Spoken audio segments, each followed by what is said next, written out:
Hi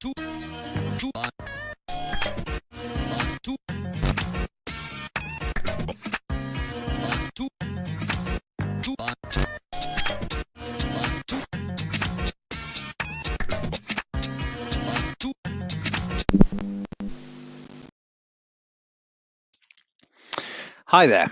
You're watching DiEM TV. I'm Mehran Khalili, and this is a new show called News from the Frontline. This show is about confronting power, talking to activists, to political actors and others to learn how they do it, what works and what doesn't. Because as we're sitting behind our screens, many of us locked down, doom scrolling through injustice after injustice, how do we confront? How do we engage?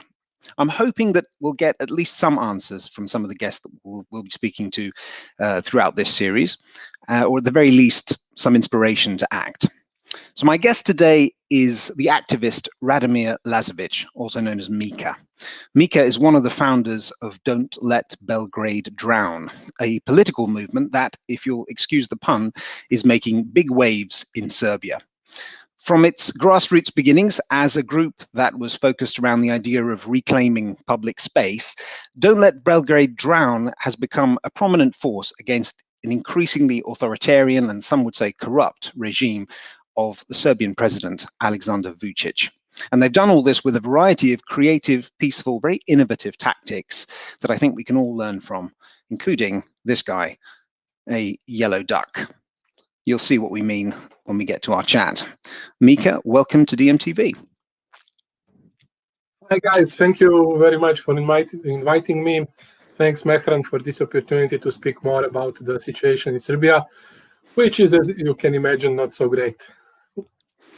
Well, wonderful to have you, Mika. Maybe we'll just kick it off. Why don't you tell us quickly, who are you, what do you do? Set it out there. I am one of the people that started this movement, DiEM Belgrade, in the 2015, 16, 14. It depends what you consider the start. But we were, in general, the group of people that were even before that really concerned about the development of the city of Belgrade, but also about the idea how to have sort of different kind of city, the place where you can really live in which can be considered your own home, but not the playground for the capitalistic destruction, I can even say, and the privatization and everything that happened in the last few decades.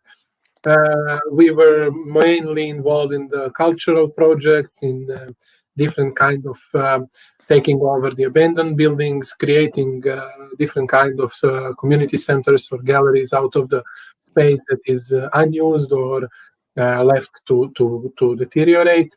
We also were involved a lot in the urbanistic questions and analysis of the city.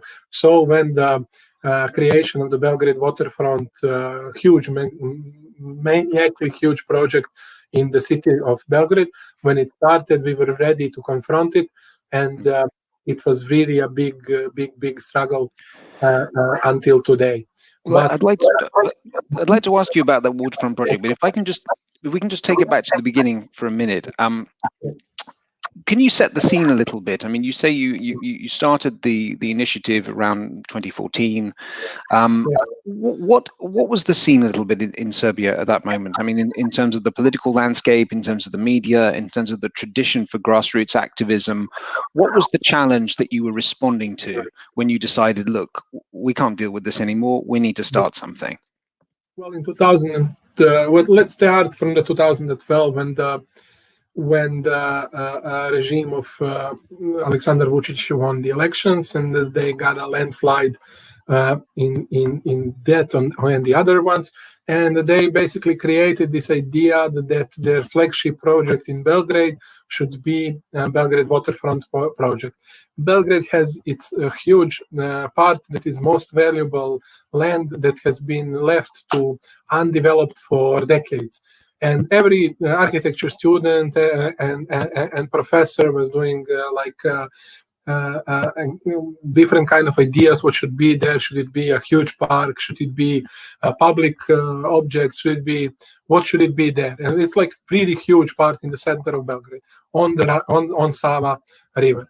But when these guys got into the power, they created this really clever scheme how to take this part of the land out of the Serbian legislation, out of the Serbian laws, and how to create a scheme of it to become sort of the extraterrestrial place in which they can do whatever they want. If you can imagine, it's like the port of Piraeus in Athens. It's sort of like that. It's a half of the river bank in Belgrade that's been taken away from the city and from the citizens. So the idea is to create there 2 million square meters of different commercial and other spaces in which they will create a new city only for the rich or only for the people that are close to them. And we started this analysis of the project from the beginning, and we saw what it will be. It is a closed city. It's a fraud. There's no big investment. They are using public money to create a private project. And when we started a protest about it. And in the beginning, these protests were not so big. They had like maybe 1,000 or 2,000 people when we started, but they did a small error in that moment. And also the scene was like that everybody, most of the people, like majority of the people, were thinking of it as, oh, Belgrade is going to have such a nice new space. They're going to develop this, which was undeveloped, and these kind of stories when they leave the space to rot, and then all of a sudden they are saviors.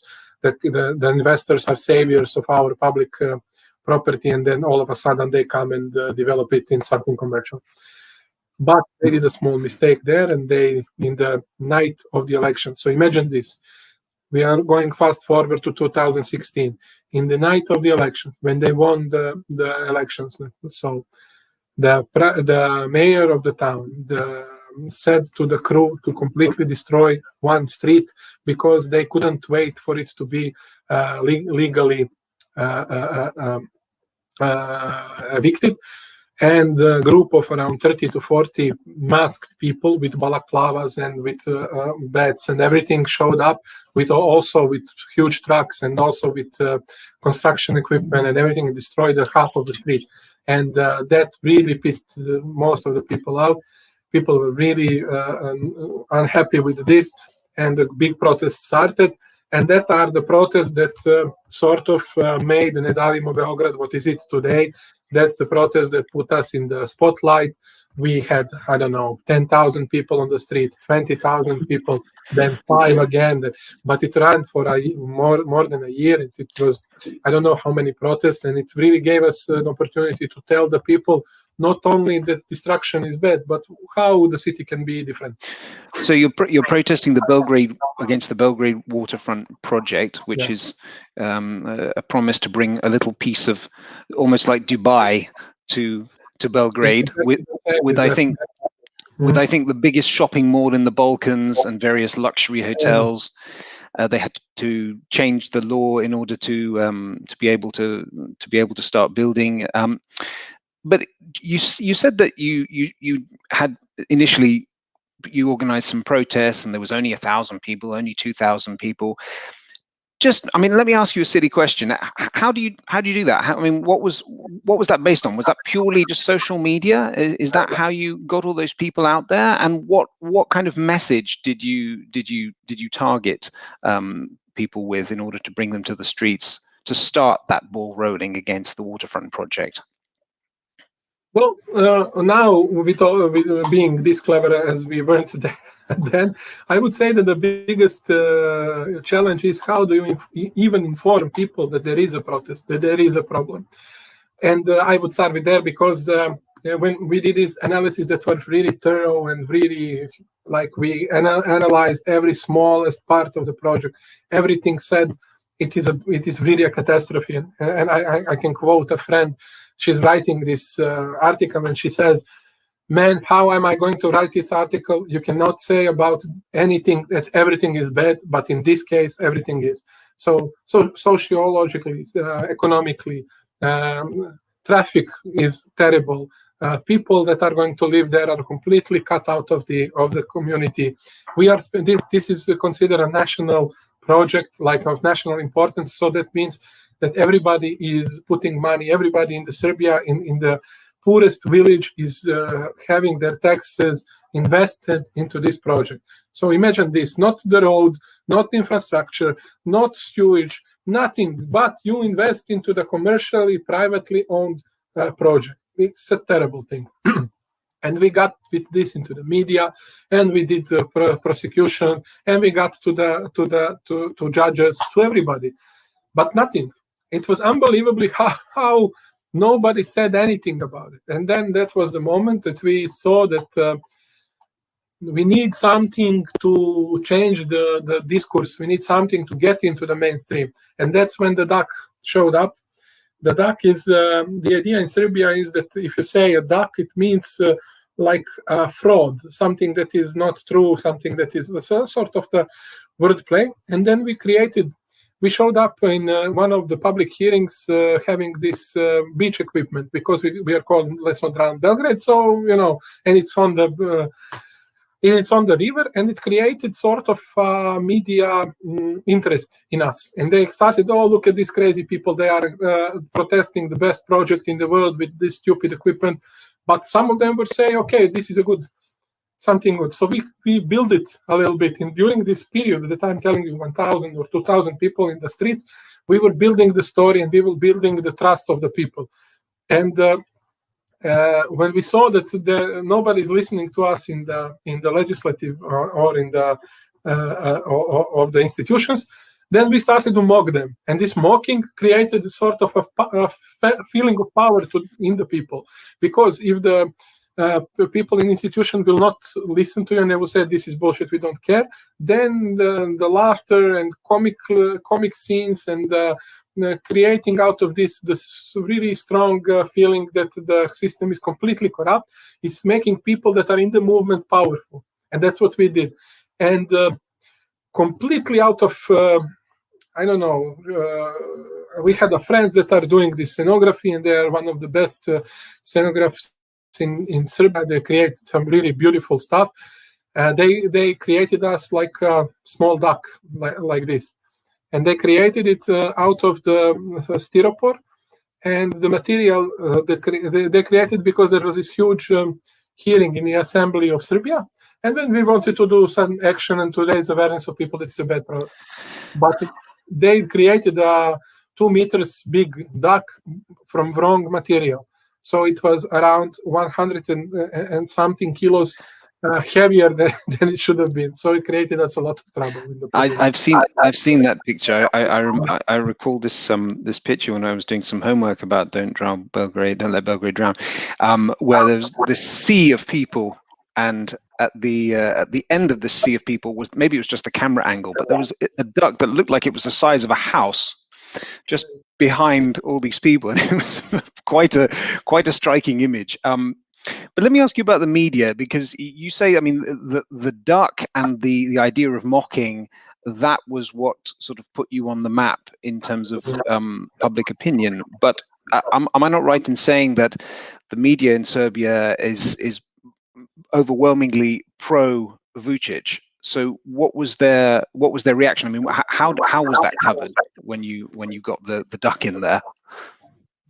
Well, I'm going to simplify a little bit so the listeners can have sort of an idea of how this thing with media is in Serbia. So you would have at least 3 groups in media. One would be the ones that are professional and responsible to the readers or viewers. This is the smallest group, and they are under heavy attack all the time. It's really terrible what these people are going through.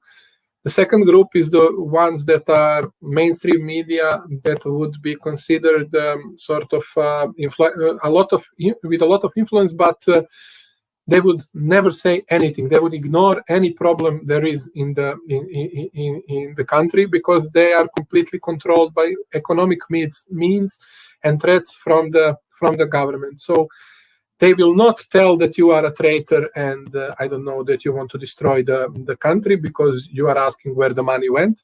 But they will never publish anything about the DiEM Belgrade or any other movement. The second and the third group are really the mechanisms of destroying people's lives that are not that are not by will of the regime. So these third parties is really big, like 3 televisions and 4 or 5 daily newspapers. And then when these protests started, in the first 100 days, because that's how much we were counting in order to show people how big the threats are, we were at least 40 times on the headlines, like on the cover page of the at least 2 or even 3 different papers. And they would round up my head or a friend's head, and they would say, look at this fat guy, he got really huge amount of money for hating Serbia. Or they got involved in a, I don't know, geopolitical struggle that wants to kill Vučić. And literally like this, like somebody wants to kill Vučić and that's us.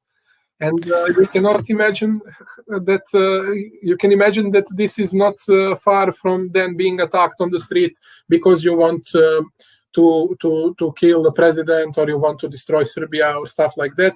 And what you are actually doing is asking, why is this bad project in development? And they would say you are against Serbia, and then explain yourself to the mob if they are attacking. But how do you deal with that?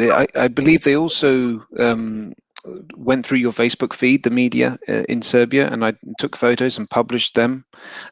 You've also had your offices broken into a couple of times. I mean, how do you deal with that personally? And I mean, have you ever received any more direct threats to your person in doing this kind of work? I don't know. I mean, sometimes I deal without any fear. I don't look back on it at all. Sometimes they get to you. But the worst thing for me is that it became normal for me, and I feel that's the worst thing that can happen, because then it normalizes the situation in which you are attacked for the something that you're not doing anything bad. On contrary, you're doing. For me, most patriotic thing is to know why the money for the hospitals is going to the private pockets.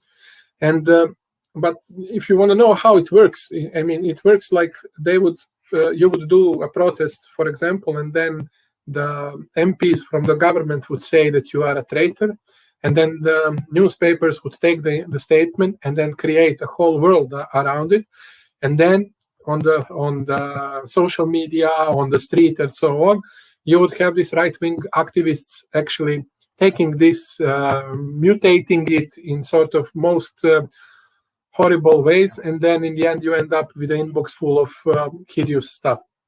But I think that these kind of threats are really directly connected to the government, like really directly. And after all these years, I think it is really obvious to anyone who wants to look and who gets into this analysis of our development or work of the DiEM Belgrade, who we really are, that we are a group of people that are interested into creation of a leftist, green, idea-based movement in Serbia, because we feel that the traditional political parties are completely betrayed people, being these clientelistic organizations. But we can talk more about this. I don't know if I give you the answer. I tend to read a little bit. Sorry. No, I would like to jump back a little bit to the protests about the waterfront project, because you said, I mean, there's a year of protests. Don't Let Belgrade Drown was basically running these street protests. They were, if I understand correctly, I mean, they brought tens of thousands of people into the street, the largest amount of people in the streets since the fall of Milosevic. What happened then? Did that affect the project? Did that have any impact? What were your? How did you take it? Where did you take it after that? Yeah. I started to tell you about how people in the beginning were really thinking, oh yeah, maybe this can be a good project for Serbia. Why not? Why shouldn't there be a really wealthy sheikh that will come in Serbia and give us all the bright future that we know that we deserve? I sort of atmosphere in the air. But after the destruction of half of the street and the spotlight that we had, I think that nobody can say that anymore. Everybody knows it's a corrupt business. Everybody knows that there is a lot of information that are showing how corrupt and criminal this is.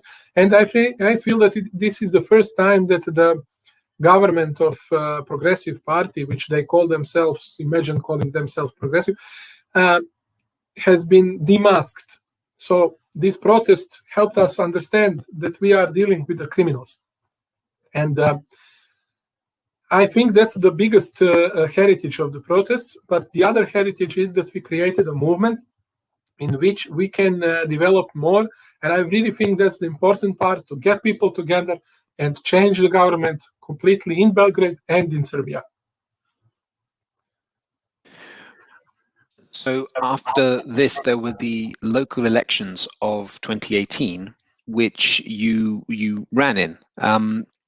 Tell me a little bit about that decision to engage in the political process. So you've gone from a grassroots group that has managed to create a buzz on the ground through Facebook to more and more and more, and then a watershed moment with the destruction of that street that you were talking about, and now you're joining the political process. How was that? I mean, how was that decision made? How was that received internally by you and your comrades in the group? Well, being such a heterogenic group and everything, we were really thinking that a lot of people will say, okay, no, we want to stay grassroots movement. We want to only activists. We don't want to get into the political struggle. But I really think that the most important thing that changed people's mind was that they saw that after all this struggle, like 15 protests with tens of thousands of people on the street, prosecutions, attacks on us, all that chaos that was there, they didn't change anything. And people said, okay, we need to change the government if we are to have any success. And there's nobody else. I mean, nobody else. There are no better people than us. And we had these talks with everybody, and I think that maybe 2 or 3 persons said, I will not be part of the political movement, but even them participated in the campaign, and it was a really nice, really great moment in the energy-wise when the campaign went pretty great, and with no previous experience, with no idea how it will end up in after. We got into this, and it was really packed up with the attacks on us on every corner. And I feel that they invested at least 5 times more in the campaign against us than that we invested in the campaign. And sorry, go on, Mika. No, but you're just having some water. So sorry, I have to take some water. I'm not feeling really well. No, the idea is that my suggestion to any movement or activists that are there, and then they are maybe taking some of the ideas from us, talk to the people in your movement and present as many possible ways to go somewhere. People tend to block themselves in thinking that there's only one way that things can be done, and are afraid to go out of the box. When you started with cheesy things, now I am continuing with it. And to try to think, is there maybe some other way to attack the dark side? And I think we did this really nice when we decided to go into the elections, because for us it was a big decision. We were not part of any other party or so, but we had a really good result if you compare it with the other parties, because we were a 5th movement or party in Belgrade, and leaving behind the really traditional big parties that were in power before and so on. This gave us a lot of confidence. We didn't manage to get into the city parliament because of the rules of elections, which is another question that I will not get to it now.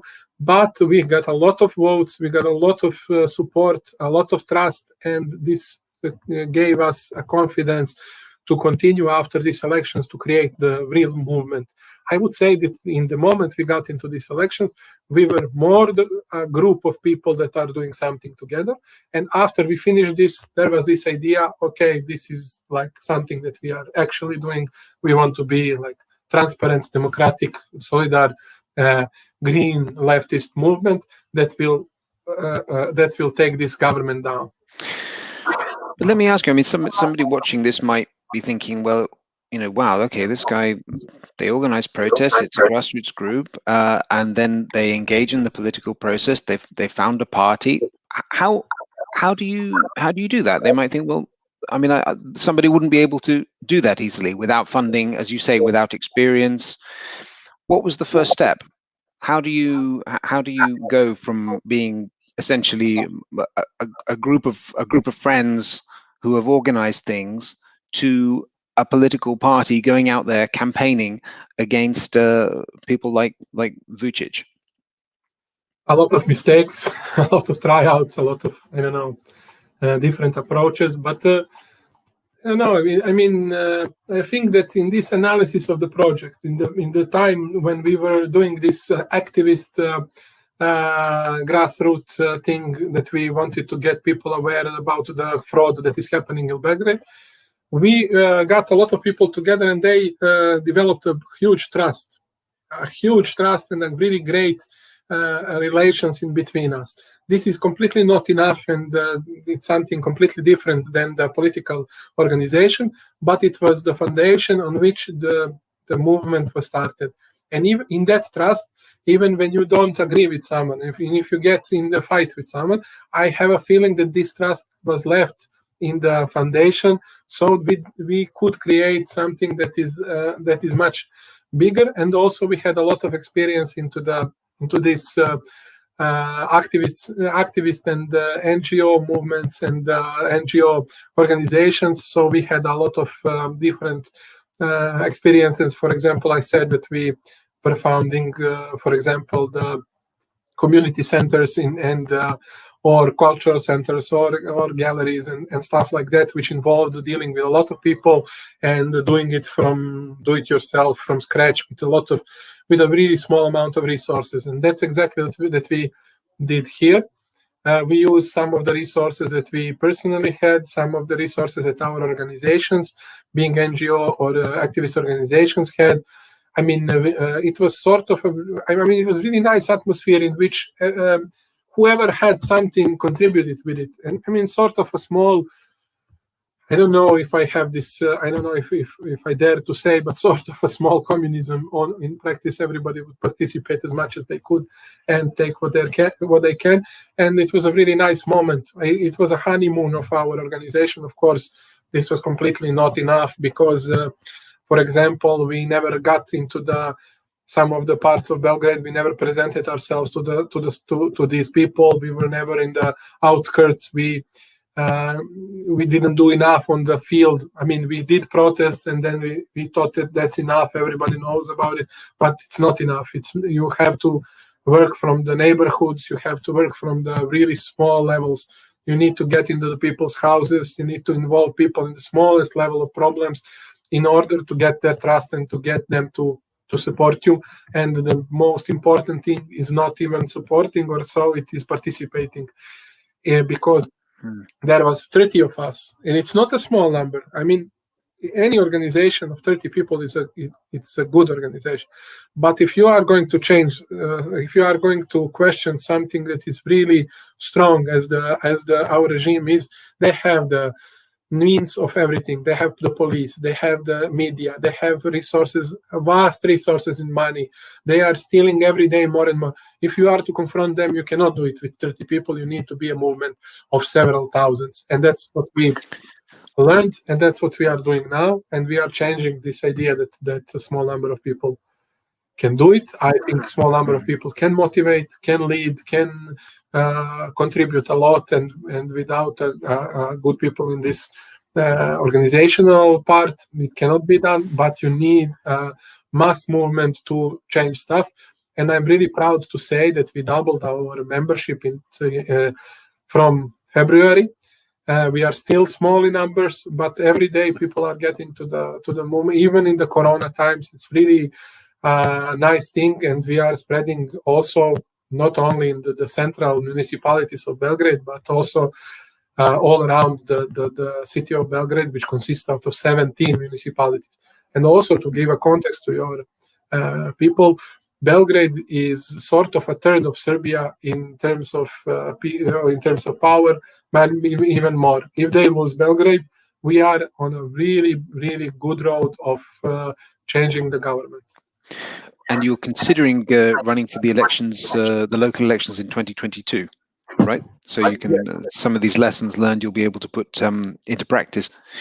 I'd like to ask you a little bit more about the protest tactics, because I mean the Waterfront project was your focal point, what brought you to the next level. But today, I mean, you're a progressive movement fighting on many fronts, from environmental concerns, corruption, transparency, the whole thing.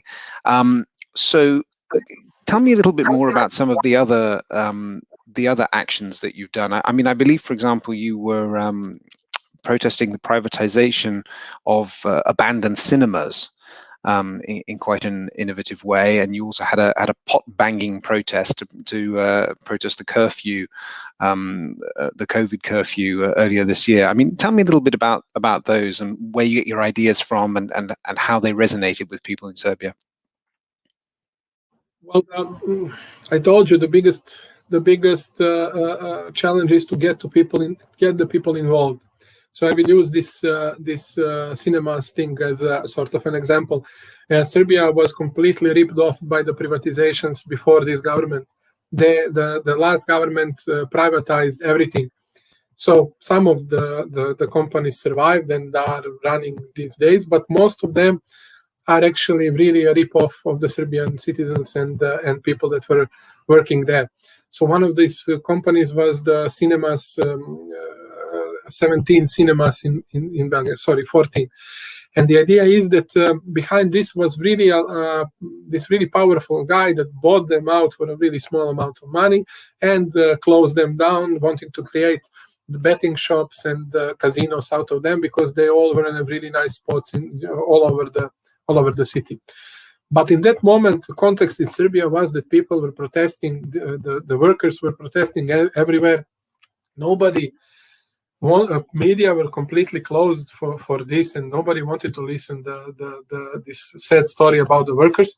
And if you try to put it in the mainstream, there were so many good people that were doing this already, and they couldn't make it. It was a sort of stalemate in which these companies were dying out and the workers were not present at all in the media or everywhere. It was very hard for them and also for us. So we were doing these tactics of really pretending to be really naive, and what we did was create some sort of creative actions on the walls of cinemas, or get into or occupy cinema, or and a sort of a small recommendation for your listeners or watchers. There's this really great movie called Occupied Cinema about Cinema Zvezda, is one where we got in with other people. And after something, this functioned really good because this was interesting. This was something new. People wanted to participate into this. And without talking at all about privatization and about the problems, people would show up and say, oh, why are the cinemas closed? Why don't we play movies there? Or even when the police comes and tries to arrest us or something like that, it was really a sort of a strange moment. We got into the cinema, which is closed. We played a movie, and you want to arrest us. So it's we of course know we're just pretending to be naive in these moments, in sort of to create this really atmosphere in which everybody can see that there's something wrong with this. It's wrong to privatize cinemas that were invested by the workers and citizens, and to sell it off like that to become the casinos. And people then started to think, okay, what happened with cinemas? Why are they closed? Why are they not working? Why is the minister's godfather buying off cinemas for such small money, and why is it he selling it to become casinos? And with this, we created a scene in which you can say this is the problem. My biggest, I told you, I cannot tell it that enough. The challenge is to get the people from their daily routine and to have them participate in something that is a big social problem. They know it's a social problem. They feel it on themselves. But everything in this really weird moment in life and in capitalism that we have, everything tells them that there's nothing can be done. But a lot of things can get done if we are working together. And I really think in this creative ways of taking people's attention and putting them together in sort of specific environment as for the cinemas, people then, of course, started to think about, are the privatizations okay? Where are the workers now? Where are the people that were playing the cinemas and so on? And it created a scene in which we can say all these messages. Similar thing we did. Sorry, man. So sorry. No, I was just going to say I really like that. I mean, as a creative, peaceful protest tactic, but actually at the site of the issue that you're protesting, for the reason that you're protesting, showing people that it can be done, breaking into an abandoned cinema and actually screening something there. It's fresh and innovative and cute. Yeah, very nice. You were going to say, Mika, the other thing, there was another tactic you were about to discuss.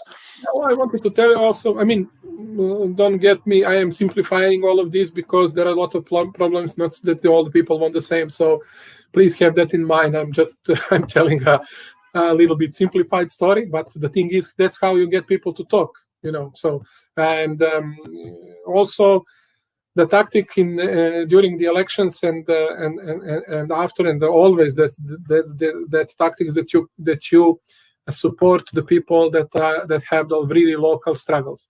The reason why you support them is to help them out with their own problem, but also to create a solidarity network that can provide people from Novi Belgrade, which is a municipality in Belgrade, to support other ones in Voždovac. And these connections and networks of solidarity, which are not always really successful, since people tend to think about their own problem only, but that it's up to us.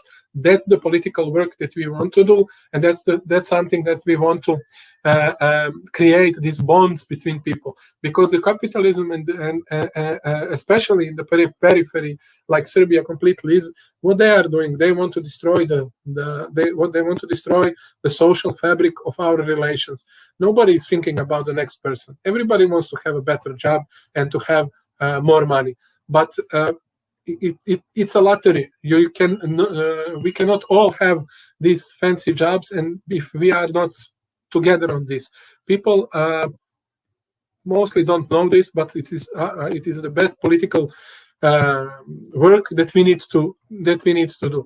In that way, we supported all the protests that are local protests that there are in Belgrade. There is a lot of them, because wherever you scratch a little bit, there's a new problem. And about the tactics, you asked me, but I lost my thought. Yeah, sorry. Well, what I'm trying to get at is that I mean, you mentioned, for example, this February, you doubled your membership. I'm trying to understand if there were any tactics or specific things that you could attribute to a sudden growth in membership, things that really worked, whether that's creative protest tactics or a particular type of media exposure or events that you've held, something that you would point to and say it was because of that we grew our membership, we grew our support considerably. You wouldn't believe what's my answer to this. Just ask. You need to ask people. If you don't ask them, they will not come. You need to ask them all the time. You need to tell them, we are doing this, but with you, we are going to be more stronger. And I mean, it's really simple as that. And you have to be where the problem is. You need to be on the streets when it's happening, even as a supporter, even as a person that watches. You need to be there because that's how people understand that there is this movement that is happening in the city. And sorry, I don't have a better answer, but trust me, this is a really good answer, because as in my opinion and in my experience, people think that these kind of things are sort of embarrassing. How am I going to ask someone and stuff like that? No, if you believe in something that you are doing, and you're doing it really honestly, and you're doing it good, as I really think that we are doing, you need to ask people for support, and you need to ask them to participate in what you are doing. And if you are doing it right, and you are creating this transparent, democratic framework, it doesn't have to be perfect at all. It can be with mistakes. We made so many mistakes. I mean, it can be, but the important, if people don't want it to be perfect, but the important thing is that you don't lie to them, that you tell them how it is, and that you want them to participate. One of the big mistake that we made during the elections 2018, we called people to support us, and all of a sudden we got around 1,500 people wanting to participate in the campaign. That was unbelievable for us in the moment. Like, we could call maybe 200, 300 people participate. But these people felt a need to support, and then we did nothing with them. They are disappointed. Maybe they forgave us, maybe they're not. But if you're calling people, you need to provide them how to support you, where to support you, and how to participate. Let me ask you, you said you just asked. You asked people. I mean, but what are taking it to a sort of mechanical level, how are you doing that? Is this like, is it offline? You're literally, speaking to people in the streets? Is it sort of word of mouth? Is this using only social media? Because there are constraints with the media. You can't put things out there in the media that you may be able to in another country that's much higher up in the Reporters Without Borders press freedom index. How do you do that? Well, the thing is, and this is something that any marketing expert will tell you, but also that's something that we learned hard way. You need always to repeat your message. You need always to be as boring with the crucial message. Our crucial message is get involved. That's the crucial message. That's what you're asking. And then we use any opportunity. For example, today we published Dobrica, my colleague's interview that is really good. And then you would always finish with, yes, this is how things are, but we can change these things if you participate. When we do our assembly, or when we do meetings, or whatever we do, we are trying to give this message to the people. So I would say more important thing is not to develop really great way to get this to people. The more important than that is to do it over and over again, to always present a way how people can participate. This leads to the continuum of the call. So, and also for this messaging that we are having, it's also important. You need to tell them over and over again so people can hear them.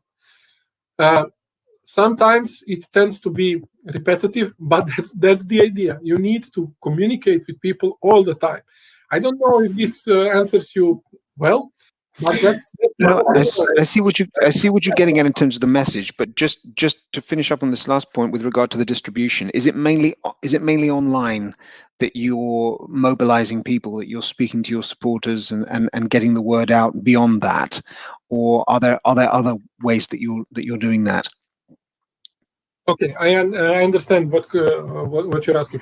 The first moment was, of course, the protests. There you have people there, then you can speak to them. The other thing is we had a lot of different discussions, panels, all sort of physical events that are now not so possible during Corona. But we did a lot of events that were showing our messaging, but were also intended to get people to get involved.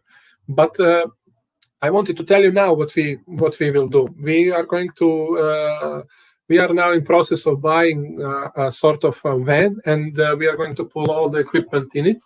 And then it should be a small stage for, I don't know how many, 20 people, because there's no places that you can do an event in Serbia that are uninterrupted by the government thugs or something like that. We had many events during the last campaign banned or attacked, so we couldn't do anything. But you need to think how to work with that. So we are buying this campaign van, and we are going to go to different municipalities that we don't have enough people in this moment, because we want to create small cells also around Belgrade. The idea is to hack this situation in which we cannot use the public spaces because the ruling party will not allow us. So we go there with the speakers, with the chairs and everything. And if there's 5 people, we are fine with that. We're going to see other 5 people in the next place, and they are going to be interested because there are problems in Serbia and in Belgrade in any corner. So that's the idea in this moment. But this thing with Corona is really striking Serbia and Belgrade hard, and really a lot of people are sick, and they're not getting their adequate treatment, and a lot of people can not even get to the doctors. And I'm really scared of what's going to happen in Serbia, both economically and medically, because we don't have enough. Both doctors, both hospitals, both equipment. And in one moment during this crisis, we said, what can we do? Let's focus ourselves on distribution of help. So we had also this sort of campaign where we collected a lot of equipment and distributed to the hospitals. It was, I think, during summer. But the problem, and this is really sad story, I mean, it really gets me every time I speak about this. Our directors of hospitals will never tell you that they need something, because the party will not allow them. So you need to find a way with the union or someone that is working in the hospital to take the equipment in sort of a shady way so that they can use it. I mean, it's not a shady, I mean, it's just not formally signed, And this is really, I don't know, it's heartbreaking that the situation is like that, what these people are capable of doing. It's absolutely crazy. You've also protested other COVID, I mean, the COVID-related curfew and things like that. I want to ask you, like, if somebody's watching this wondering, how can I do this? How can I get out there and attack or address all these injustices that I'm seeing, given that I'm locked down? What would you advise them? I mean, okay, one tactic you've just described is to get a van and have like a mobile event, which I think is brilliant. I've seen car protests in the US. Some of us actually in DiEM25 had a protest a couple of weeks ago in Luxembourg, which I thought was quite cute. You're not allowed, of course, to gather many people there, and they were protesting outside Amazon. And they asked people for selfies, their comrades, to send in selfies. And they had a protest where they were printing the pictures and standing outside Amazon with all these printed pictures connected together by strings. So the image that you got was kind of almost a crowd of people, but some were there in person and some were just there as a printed image. Are there any other thoughts? I mean, just to tap your brain, how people could protest and could engage in these kind of crazy times of lockdowns and restrictions? We had this really huge protest that were in times of the curfew, and it was really good because we called people to show up on their windows, on their terraces, and to bang the pots or put music or do whatever they want, because they cannot get out, because they feel injustice and they are really unsatisfied. But show your unsatisfaction on the window.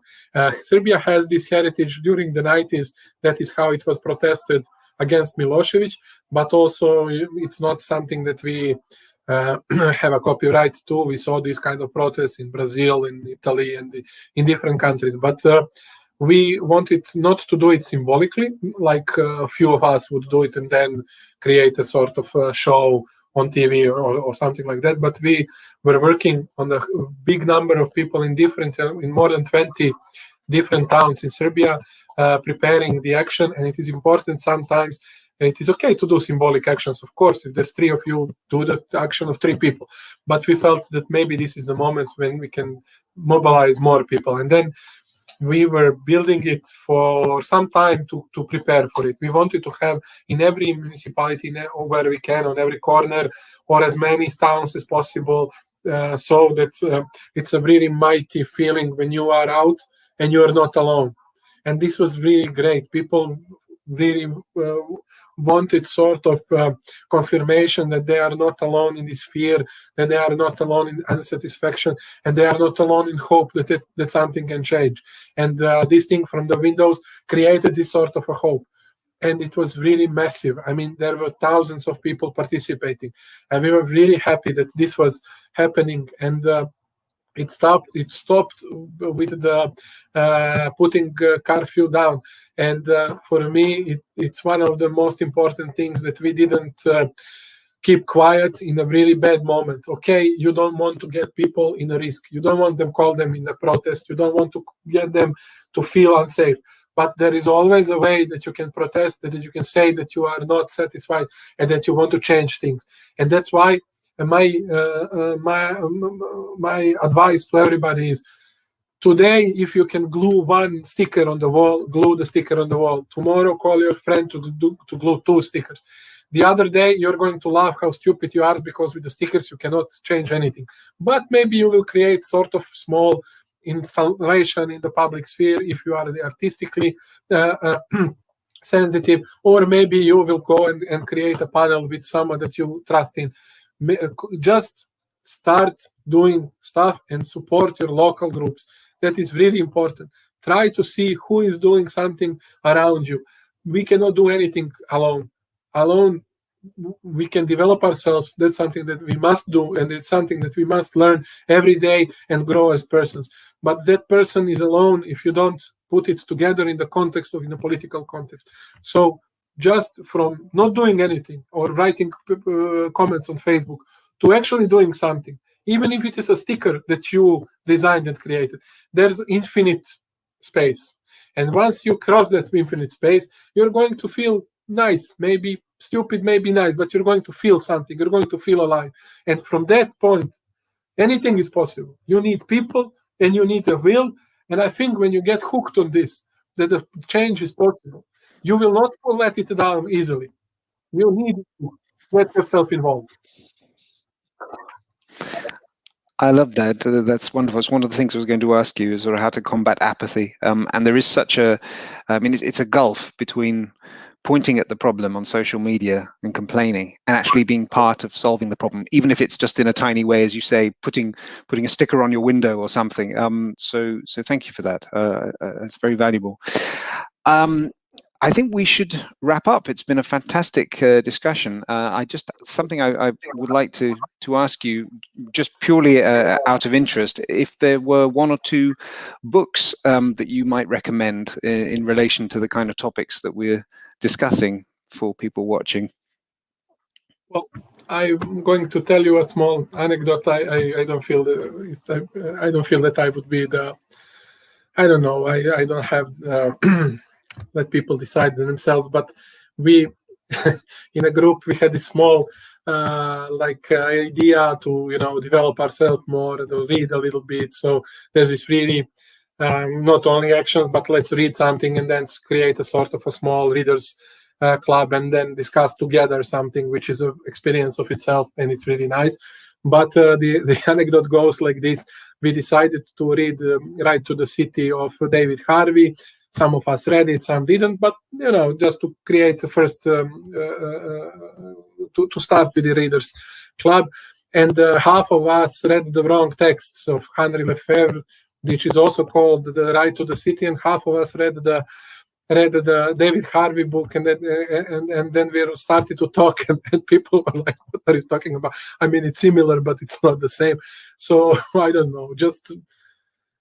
So would you recommend them both? I would consider not to think of yourself too serious. I mean, you can always joke on your own account and just I don't know. I do stuff and feel good about doing them because you are no doubtably on the bright side of the history, and the dark side tends to present themselves are unbeatable, really strong, and monolith wise. But there is no way that solidarity, love, self improvement, and considering the needs of the endangered people is not stronger than hate and everything that we can see around us these days.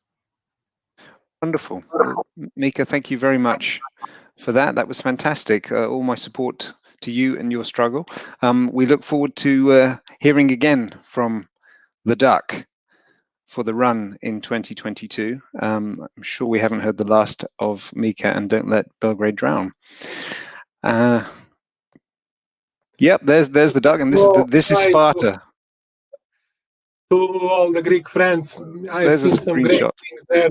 Greeks are really nice people, and all my heart to everybody. Thank you. And to everyone else who's watching, that has been News from the Frontline from DiEM TV. Thank you for watching. Please subscribe to our channel and check us out at DiEM25.org, and come back next month for the next episode. Take care and have a good night.